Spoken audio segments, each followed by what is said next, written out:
நரசிம்மா, ராஜ்யத்திற்கு பேரழிவு வந்துவிட்டது.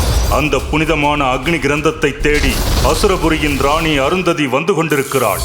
இந்திரபுரியின் மிகப்பெரிய எதிரி அசுரபுரி ராணி அருந்ததி அக்னி கிரந்த புத்தகத்தை கைப்பற்ற அவள் வந்துவிட்டாள். அவளது மாய சக்திகளுக்கு முன்னால் ஆச்சாரிய தாமாவால் ஈடு கொடுக்க முடியவில்லை. அதனால்தான் அவர் அடிபட்டு பூமியை நோக்கி வந்து இந்திரபுரியில் விழுந்து விட்டார். அப்படியானால் அருந்ததி அக்னி கிரந்தத்தை கைப்பற்றி விட்டாளா? இல்லை, நான் அதை அவளிடம் கொடுக்காமல் இந்த காட்டுக்குள் எங்கோ வீசிவிட்டேன். நாம் உடனே அதை தேட வேண்டும் தாமா.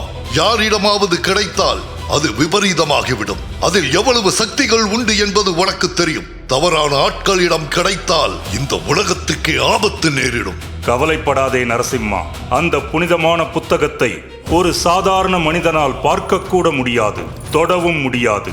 ஒருவேளை யாராவது அதை திறக்க முயன்றால் அந்த நொடியே எனக்கு தெரிந்துவிடும். முழு வீடியோவை பாக்கெட் FM தமிழ் யூடியூப் சேனலில் கண்டு மகிழுங்கள்.